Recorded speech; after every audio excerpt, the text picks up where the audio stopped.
Olá, meus amigos, tudo certo?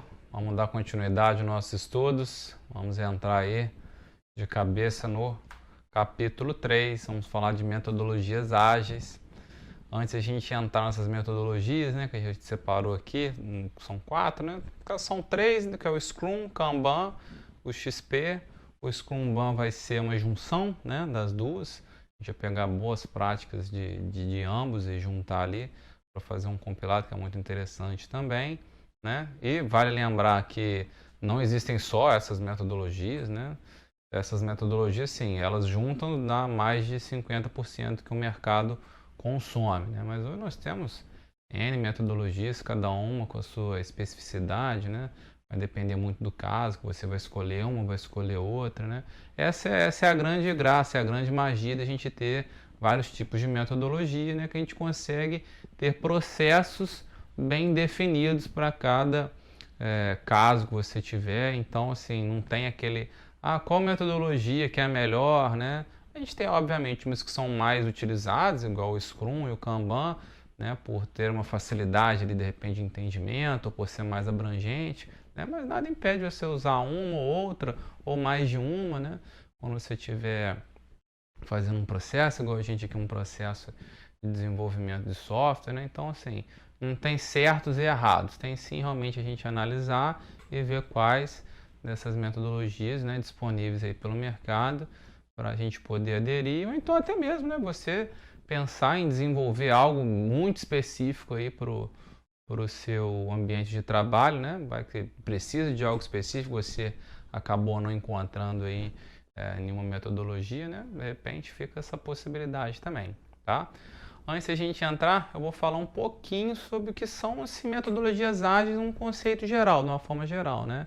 Tanto as metodologias ágeis, quanto vou dar uma apanhada também de outras metodologias que não são diretamente ligadas em desenvolvimento de software, mas sim metodologias que são aplicadas a empresas, né? A questão organizacional, gerencial, que é muito importante também a empresa ter uma maturidade, né? Que não só a gente ter maturidade na hora de desenvolver, né? A gente obviamente ter isso claro na hora do processo de desenvolvimento, utilizando uma metodologia ágil, uma metodologia tradicional, é muito importante, mas a empresa também, né, o processo organizacional que você trabalha, também ter uma maturidade e essa empresa também ter métodos, né, para você poder gerir pessoas, né, gerir resultados, né. Então isso também é muito importante, eu vou dar uma passadinha aqui. Então vamos lá. Metodologias ágeis, tá? São uma forma consistente de entrega de desenvolvimento de maneira mais rápida do que processos convencionais, tá? Quais são esses processos convencionais?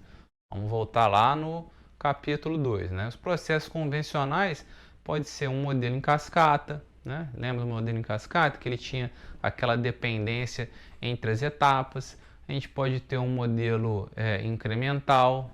Nós temos aquele modelo também de espiral, nós temos um modelo RAD, que é um modelo rápido, né? Mas aqui, a metodologia ágil, nós vamos nos deparar com questões que são mais, como é que eu posso dizer? Está mais no cerne da ideia, né? A agilidade aqui está associado a ferramentas, né? A um processo bem definido, né? O rádio, o processo ali realmente é você ter equipes grandes, né? O processo tem 160, 90 dias, é que não necessariamente essa agilidade tem a ver com rapidez de entrega, né?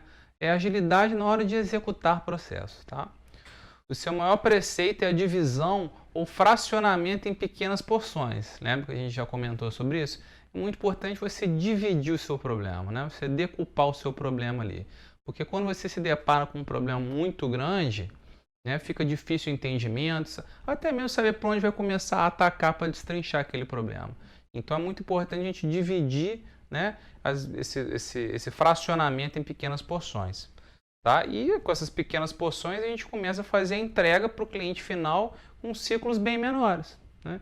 Então o cliente final ele começa a ter ali uma pílula diária do que está sendo implementado, do que está sendo desenvolvido, né, que já foi homologado. Isso aqui a gente já desenvolveu, está homologado, está certinho, segura, depois dá uma continuidade no desenvolvimento, né? Uma das muitas vantagens é visualizar problemas ou inconsistências geradas no processo de desenvolvimento do sistema. Então, ó, novamente, a gente já pegando um gancho do que a gente vai ver lá na frente falando de DevOps, que é o que? Essa recorrência frequente de quê? Visualização de problemas e feedback. Tá? Isso por todo o processo de software. A gente ter o feedback constante ali é muito importante para solucionar erros. Tá? Com foco na entrega de valor, tá? Isso também é muito interessante. Quando a gente faz o levantamento do que tem que ser feito, é muito focado em entregas de valor, né? O que é uma entrega de valor? Aquele esforço que você dá, ele vai ter mais aplicabilidade do que uma outra situação. Não que essa outra situação não vai ser desenvolvida, lógico que ela vai ser desenvolvida, mas dá um enfoque, né? Dá um pouco mais de atenção nessas entregas de valor. Esses métodos estimulam uma maior gestão de processos visando garantir o controle de possíveis ajustes no projeto. Tá? Então vamos lá. Na década de 90, surgiram métodos ágeis como o XP, que é o Extreme Program, TDD, que é o Test Driven Development, o próprio Scrum, Crystal, o Lean, que é que a gente vai falar um pouquinho lá na sessão de DevOps. Na virada do século, deu-se uma ampla divulgação do Scrum. Ainda no início dos anos 2000, a divulgação do Agile Manifest, né, foi a criação também do Agile Alliance. Então, o que acontece? Esse manifesto, né, que a gente fala do Agile, é uma comunidade se juntando para falar de desenvolvimento ágil. Os modelos tradicionais têm referência como o CMMI, MPSBR e o PMBOK. Vou passar rapidamente aqui sobre esses três para vocês entenderem. Acontece, o CMMI, né, que é o Capability Maturity Model Integration, nada mais é que modelo de capacidade e maturidade integrado. Tá? Como o próprio nome diz, ele é um modelo contendo um conjunto de práticas que servem de referência para empresas que possam melhorar o processo de desempenho e desenvolvimento. Esse desenvolvimento seja de produto ou serviço. Então, o que é isso? O CMMI ele foi desenvolvido pela Software Engineering Institute. Então, o que acontece? Ele visa você ter métodos, né, ou modelos de maturidade para a sua empresa, conforme eu falei no início da nossa aula. Né? Então, o CMMI ele é dividido por níveis de maturidade. Quando a empresa ela não tem, no caso, uma certificação da CMMI, a gente fala que ela está no nível 0. Né? Esse nível 0, ela não segue nenhum conceito do modelo de CMMI. Né? E o CMMI ele é aplicado em várias áreas da empresa. Então a gente fala que ele está no nível 0. Quando ele passa para o nível 1, que ele é certificado com o nível 1, ele começa a ter parte, né? Vamos dividir o CMMI. Vamos supor que ele precisa fazer 10 coisas para você ser certificado nível 5. Então, na certificação nível 1, você começa a fazer, vamos supor, tá? 2 situações. Né? Então, você está no seu nível 1. Quando você passa para o nível 2, que é o nível falando um pouco mais de gestão, aí você já conseguiu atingir 40% do processo todo. Depois a gente tem o nível definido, o gerencialmente quantitativo e até chegar no nível de otimização. Então, o CMMI é certificado por sua vez internacional, que as empresas buscam tirar, que elas conseguem falar para o mercado, olha, eu tenho um nível de maturidade, eu consigo chegar até nisso tudo aqui de organização na minha empresa. Né? E essa organização é sempre âmago de planejamento, gerenciamento, né? Como que vai ser desenvolvido produtos. Né? Então, essa certificação é muito importante. Né? São poucas empresas no Brasil que têm esse nível de maturidade, né? Algumas até têm essa maturidade, mas não tem como provar através de um certificado. Tá? O MPSBR é muito interessante também, porque o MPSBR ele foi desenvolvido com base no CMMI, mas é uma certificação nacional, né? Que o MPSBR chama Melhoria do Processo de Software Brasileiro. Né? É um programa que foi desenvolvido visando a mesma coisa. Facilitar, né? Porque essa certificação do CMMI também ela não é barata, né?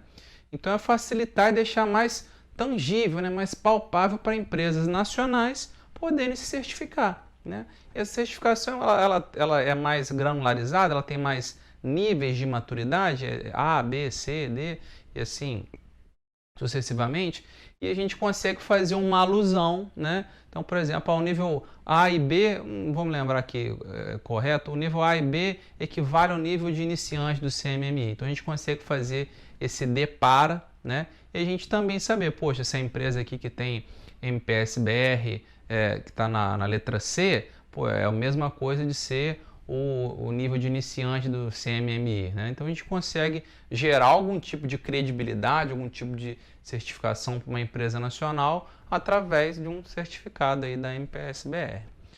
Por fim, o PMBOK, né? O PMBOK a gente pode falar que é tipo um livro de práticas, né? da PMI, que é o Project Management Institute, né? E eles desenvolveram o PMBOK, né? Que é um guia, né? Guide Project Management Body of Knowledge, né? Que significa PMBOK, né?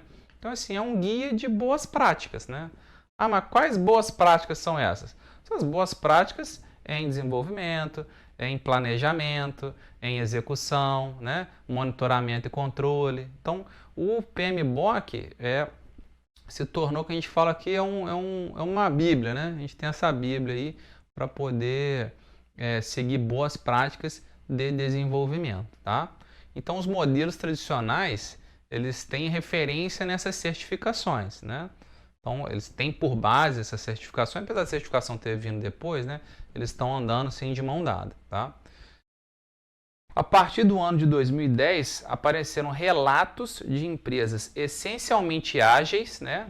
Já não tinha essa concepção de fato assim, isso aqui usamos metodologias ágeis, mas eles tinham a essência de ser ágil, né?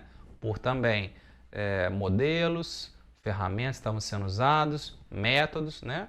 E obtiveram com sucesso certificações de modelos tradicionais, ou seja, quando a pessoa tem, né, quando a empresa tem uma certificação, essa certificação de CMMI, MPS-BR, não quer dizer que ser um método ágil, né, adquirir conceitos de método ágil para você desenvolver, que vai ser oposto. No caso aqui está se mostrando como um complemento. Elas já tinham essa maturidade, esse entendimento organizacional da empresa e conseguiram melhorar esses processos de forma ágil no seu desenvolvimento. Então isso é muito interessante e muito bacana.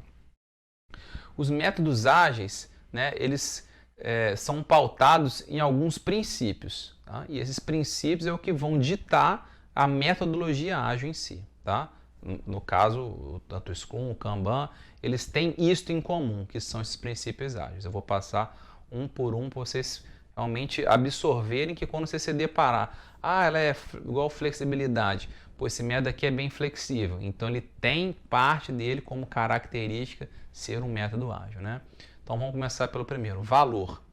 Com base em entregas rápidas, o cliente final ganha um sistema funcional em menor tempo. É o que a gente falou de fazer entregas de valor, né? O que seria essa entrega de valor? Você dá para o cliente o que de repente ele mais precisa num primeiro momento, né? Você dá prioridade para coisas que vão ter mais valor agregado para o cliente final, tá? Frequência. Além de uma entrega contínua de funcionalidades, o processo de feedback é mais rápido, podendo gerar correções em curto espaço de tempo.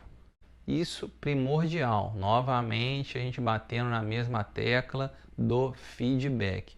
Então, quando você se depara com um método qual o feedback ele aparece em todas as etapas do processo de desenvolvimento, isto é uma característica de metodologia ágil, tá? Flexibilidade, ser flexível às adversidades e alterar ou ajustar a rota quando necessário, tá? Vamos supor que nós fizemos um planejamento. Nós vamos atacar esse problema da forma A, B, depois C, depois D. Quando a gente se depara com algum empecilho, né? Igual na computação que a gente fala, tem um deadlock, que você está travado ali por alguma coisa. Vamos supor que você está esperando resposta de um outro setor, está esperando resposta de algum outro lugar, no qual está impossibilitando a continuidade do processo. O que a metodologia ágil faz? Ela não fica parada. Ela tem um alto poder de você alterar ou ajustar a rota quando necessário. Quando a gente pensou no desenvolvimento desse software, estava melhor seguir esse caminho aqui. Mas ao longo dele já se mostrou mais eficiente fazer outro processo. Por quê? Feedback constante. A gente levantou a hipótese de que fazer por modelo XPTO ia ser melhor, né? Mas o modelo bolinha está se mostrando ser mais ágil, ser mais efetivo. Então a gente vai fazer a correção de rota. Não tem por que você ficar insistindo se você já viu que outra forma é melhor, né? Você vai ter ganho em cima disso, né? União. Pessoas de negócio e desenvolvimento devem trabalhar juntas ao longo do processo. Isso também é primordial. Equipe afinada, equipe unida, desenvolvimento vai andar unido. Desenvolvimento vai andar afinado. Desenvolvimento vai andar bem feito. Então você tem que ter uma equipe unida e também, obviamente, ter os papéis bem definidos, né? Não adianta você ter aquele funcionário que é o faz tudo. Não tem necessidade disso. É bom você ter pessoas com características específicas realizando atividades específicas. Então, a pessoa que ela é desenvolvedor, ele é desenvolvedor. Hoje a gente ainda tem separação, desenvolvedor back-end, desenvolvedor front-end, né? Tem aquele cara que é de repente full stack? Tem, mas a gente tem essa possibilidade de ser mais granular ali na hora de ter as posições, né? A gente precisa de um coordenador, a gente precisa de um tech lead, né? Então, ter essas posições muito bem definidas e ter um time unido, né? Isso também, falando da área de negócio, está com o PO, está com o PM, né? Ele tem que estar ali junto, ele tem que falar para vocês, ó, o negócio é assim que funciona. Porque não é de primeira vez que ele vai falar, precisa desenvolver dessa forma, porque a regra do nosso negócio é assim, né? Então, de primeira, o desenvolvedor vai, de repente não anotou, não está lembrando, então ele tem que estar ali sempre presente. Você ter alguém de negócio sempre presente vai facilitar, né? E esse acesso tem que ser fácil, não adianta também a pessoa estar ali e esse acesso está com dificuldade, né? Não adianta a pessoa estar parada e você não consegue tirar a informação dela, né? Motivação. Manter o time motivado, dando a eles um ambiente e suporte necessários para o trabalho. O que acontece? As metodologias ágeis, elas prezam muito também a questão do espaço de trabalho. Tá? A gente vai ver uma outra metodologia aqui que prega até você reduzir carga horária, reduzir quantidade de dias, né? Para a pessoa ser mais produtiva. Mostrou-se mais produção, né, quando você tem uma carga horária de trabalho menor, né? Depois, mais para frente, a gente fala dessa outra metodologia. Então, o que acontece? Você tem um ambiente de trabalho tranquilo, né? Um ambiente que não está, a pessoa não trabalha estressada, no qual a pessoa tem ali as ferramentas para poder trabalhar, né? Não gera nenhum tipo de estresse ali ou conflito entre peças. Isso é um conceito, é um princípio de metodologia ágil. Comunicação. As partes envolvidas no desenvolvimento ficam em constante comunicação para desenrolar de problemas e gerar soluções. Então, novamente batendo nessa tecla aí que eu falei de a gente estar com comunicação constante. O que acontece? Eu vou passar no Scrum, ele é muito evidente, que são reuniões diárias, né? Por que essas reuniões diárias? É justamente para isso, manter a comunicação afiada. Então você não fala com algum colega que trabalha com regra de negócio só quando você tem alguma dúvida, né? Você não deixa essa dúvida aparecer para quando essa dúvida chegar você ir lá falar com ele. Não. Você já pode fazer o que? Encontros diários, para a gente debatendo o que foi feito, o que vai ser feito, o que precisa de melhorar, entra de novo a parte do feedback. Então essa comunicação tem que estar sempre afiada e constante. Funcionalidade. Um sistema em funcionamento é a principal medida para o processo. Então o que acontece? A gente preza, né, e a gente tem um sistema funcional.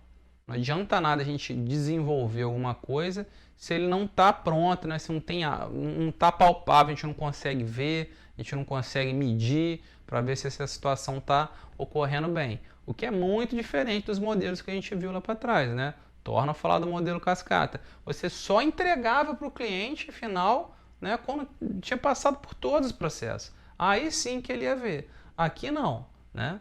A gente tem essa necessidade de já gerar coisas e se essas coisas ser palpáveis. Olha, isso aqui está funcionando, vai ser dessa forma, não vamos mudar, então tem que estar ali fácil de você ver, tá? Sustentabilidade.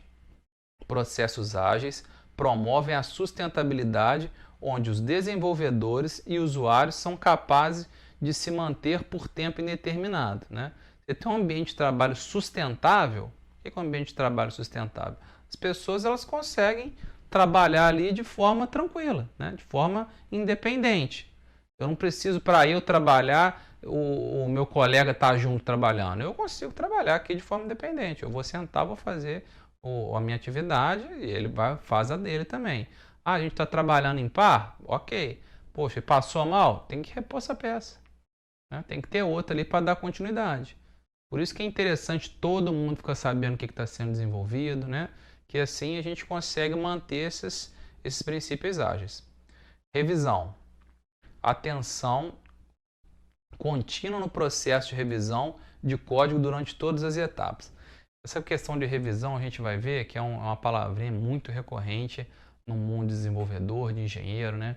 Que é code review, que a gente chama, né? O que é esse code review? É simplesmente isso, né? Rever código. Quando a gente senta para rever código, eu vou mostrar para vocês, tem uma forma de fazer o code review, né? A gente tem a forma de fazer é uma, né? Que algum colega vai fazer a análise do seu código, né? E também tem algumas formas de a gente documentar isso, expor, da gente corrigir, que nós vamos ver um pouquinho mais para frente. Mas a prática de revisar código é muito importante. Isso se mostrou eficaz na redução de problemas futuros, porque é mais um momento que a gente tem de feedback. E esse feedback não necessariamente vindo de quem programou, né? Por muitas vezes você está ali horas programando, está fazendo, acaba com a cabeça cansada, você só está pensando ali na rota feliz, né? Então assim, vai passar por aqui, vai conseguir, vai ter um resultado. Mas a gente também tem que pensar na rota que não é feliz. Caso a gente está esperando alguma informação, a variável vindo do banco, essa variável não vem, né? Mas nunca pensei nessa possibilidade, na regra de negócio está falando que ela sempre vai aparecer, não, tudo bem. Mas e caso ela não vier, né? A gente tem que se preparar para momentos de estresse, momentos de falha. Então, você fazer o code review, você passar isso para um outro colega fazer junto com você, ele está com a cabeça mais fresca, a linha de raciocínio dele, de repente, pode ser diferente da sua, ou então a linha de raciocínio de vocês bater, realmente o que está sendo desenvolvido está muito bem afinado nas reuniões, então ele também pensou junto com você. Então, essa etapa de revisão é importantíssima. Continuando, simplicidade. Saber de fato o que deve ser necessariamente feito. Então, o que acontece? Nos ritos, né, que eu vou apresentar para vocês, os momentos que estão sendo feitas as reuniões, tem que ficar muito claro na cabeça, né, ou então o mais claro possível o que vai ser feito, né? Então, tem dúvida? Vai perguntar. A gente tem que desenvolver um cadastro de usuários. Tem que desenvolver um cadastro de usuário. Beleza. Agora, como? Como que esse cadastro foi desenvolvido? O que precisa ter neste cadastro de usuário? Isso tem que ficar muito claro, tá? Assim evita-se gasto com mão de obra e recursos com atividades que não precisavam ser feitas, né? Igual o exemplo que eu acabei de dar aqui. Vamos supor que tem que fazer lá o cadastro de fornecedor. Eu acho que cadastro de fornecedor é bom ter endereço, né? Ter CEP. Mas de repente para o cliente final, o cadastro de fornecedor dele é só saber o endereço. Não precisa de repente ter nome, né? Assim, exemplo um pouco mais duro. Mas para ele a peculiaridade do que ele vai precisar é dele, né? Então a gente tem que estar ali fazendo exatamente o que precisa, né? A gente faz a reunião, vê o que precisa ser feito. Isso. Então vai fazer isso. Nem mais nem menos, né? A gente vai se resumir a fazer o que precisa. Organização. Equipes com maior autonomia e autogerenciáveis são mais eficientes. Isso é assim, de uma grandeza sem tamanho, né? Obviamente, né, você não vai sair dando permissão de acesso para todo mundo fazer o que bem entender. Mas autonomia para poder desenvolver, isso a equipe com maturidade ela vai ganhando e todo mundo sai ganhando, né? Todo mundo sai ganhando com isso. Você ter equipes maduras com autonomia, Ah, eu preciso criar aqui um repositório. Pois tem que passar na mão do coordenador, para o coordenador poder mandar um e-mail para a equipe que vai abrir. Não, não dá autonomia para esse desenvolvedor. Ah, então, o desenvolvedor, ó, tem que criar aqui um repositório.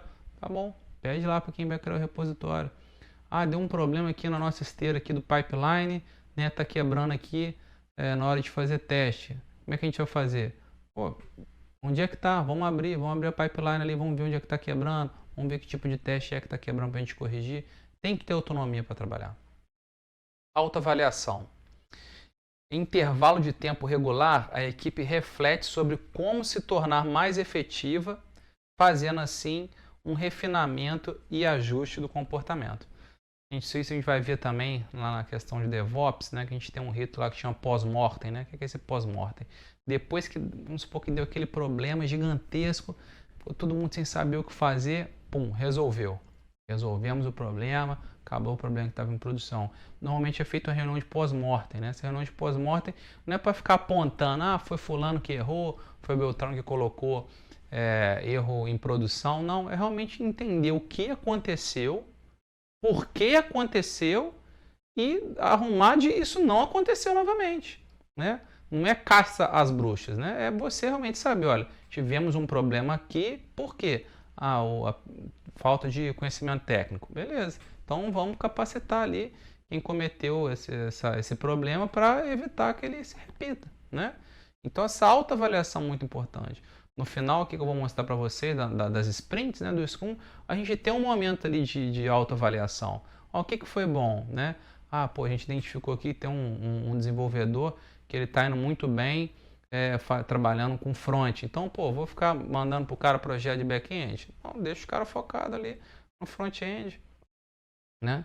Então, você, poxa, o Vinícius, a gente fez uma reunião aí, eu achei que você foi um pouco grosseiro, né? O seu feedback não foi legal. Perfeito. Autoavaliação. A gente vai ver isso tanto nas pessoas quanto nos processos no que está sendo desenvolvido, né? Então, tem que estar bem afinado e está tudo muito claro. Gente, das vantagens do uso de metodologia, vou deixar para a próxima aula para nossa aula também não ficar muito longa, tá? Lembrando, bons estudos, revejam todo o material, vejam o material na velocidade normal, eu canso de falar isso e enfatizar, não precisa de correr, tá? Mesmo assim com esse vídeo ter ficado um pouquinho mais longo, não precisa de correr, volta, entenda todos os princípios das metodologias ágeis, que daqui a pouco a gente volta para atacar mais aí falando das vantagens da metodologia e já começar a falar um pouquinho mais de Scrum. Espero vocês.